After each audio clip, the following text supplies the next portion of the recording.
je vais aborder le cas Zabarni. Je trouve que les gens, franchement, ils sont assez sévères avec son match. Je sais que ça va pas plaire à tout le monde, mais je vais le dire quand même. Je trouve que sa prestation hier, elle est pas si horrible que ça, dans le sens où, pour moi, déjà, il mérite pas ces 2 cartons. Je m'explique. Sur la première action, donc l'action qui mène au premier penalty, celui qui est tiré sur le poteau. En fait, si vous regardez bien, donc déjà, c'est un cafouillage au milieu de la surface de réparation. Franchement, il y a 3 joueurs qui peuvent intervenir et qui n'y arrivent pas. Je crois que c'est Nuno Mendes, Pacho et je sais plus qui. Si on regarde bien, Etcheverry fait une percée déjà au milieu de ces 3 joueurs. C'est pas normal. Il y a un de ces 3 joueurs qui doit intervenir avant Zabarni. Zabarni, lui, il couvre. Il voit que le mec, il est en train de s'infiltrer et qu'il peut passer et qu'il peut arriver au point de pénalty. Il anticipe le mouvement d'Etcheverry et en fait, il place son corps devant. Et franchement, j'ai regardé l'action plusieurs fois au ralenti, j'ai remis en arrière. Et si on regarde bien, Zabarni, il protège le ballon. Etcheverry s'appuie sur son dos, je crois, alors que Zabarni, il est déjà un peu en déséquilibre. Bah, il y a faute en fait. Il y a faute de Etcheverry. Et après, effectivement, Zabarni, il tombe sur le ballon. Alors déjà, je trouve que c'est abusé de lui mettre carton jaune là-dessus parce qu'on voit bien qu'il fait tout pour pas tomber sur le ballon, justement. Il le regarde, etc. Mais c'est surtout, c'est une faute d'Etcheverry, en fait, à la base. Zabarni, il a placé son corps devant le ballon.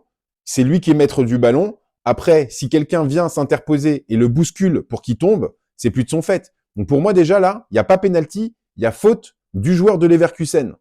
Et le carton jaune encore moins. Donc ça, c'est la première chose. Et donc, en ce qui concerne donc le deuxième penalty, donc celui qui amène le carton rouge de Zabarni. Premièrement, il n'y a pas que Zabarni qui est responsable sur cette action. Regardez bien. Au début, je croyais que c'était Pacho, mais non, c'est un retour de Nuno Mendes. Et en fait, Nuno Mendes, arrivé à l'entrée de la surface de réparation, quand il voit qu'il va être un petit peu court, un peu comme Zabarni, du coup, en fait, ce qu'il fait, c'est qu'il pousse le joueur dans son dos. Et en fait, en poussant le joueur de Leverkusen dans son dos, en fait, il le fait accélérer un petit peu, ce qui fait que là, Zabarni peut plus intervenir. Si Nuno Mendes, il met pas cette poussette, Zabarni récupère le ballon. Regardez bien l'action, j'en suis persuadé. Donc déjà, il y a cette situation-là que je trouve qui est pas 100% imputable à Zabarni. Et si on regarde bien l'action, moi, j'ai vu des gens qui ont dit, oui, mais Zabarni, il a tiré son bras, et après, le joueur de Leverkusen a tiré son maillot. Bah, je vois pas où il a tiré son bras, en fait. Regardez bien, Zabarni, il essaie de faire jouer un peu son corps. À aucun moment, il tient le joueur de Leverkusen. Par contre, le joueur de Leverkusen, il se déséquilibre un peu à cause de la poussette de Nuno Mendes, faut être honnête. Et là, en fait, quand il tombe au sol, c'est lui qui accroche Zabarni, quoi. Zabarni, franchement, je trouve sur l'action, là, il fait pas de faute. Ou alors, il fait une faute, mais vraiment minime. C'est jamais une faute qui amène un carton rouge. Si à la limite, on doit décider d'une faute et d'un penalty, c'est pour Nuno Mendes qui bouscule et qui déséquilibre le joueur de Leverkusen.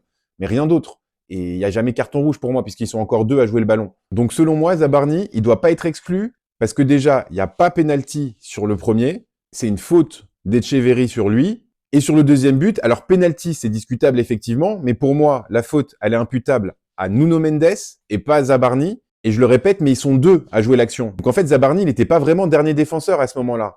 Donc penalty si on veut, même si je trouve que c'est déjà un peu dur. Mais leur carton rouge, par contre, certainement pas. Mais je trouve que les gens, ils sont un peu sévères avec lui. C'est sûr que tout ça cumulé en 35 minutes, ça fait beaucoup. Maintenant, si on regarde bien, le mec, il est un peu poissard sur l'affaire, quoi. C'est pas 100% de sa faute. Mais bon, ça empêche pas quand même qu'il s'est un peu fait avoir sur les 2 actions. Donc moi, je trouve que ça va le forger un petit peu pour les prochains matchs. Et c'est clairement des erreurs qu'il refera plus. Donc vaut mieux les faire maintenant, à ce moment-là de la compétition, et sur ces matchs-là, plutôt qu'en demi ou en quart de finale, par exemple.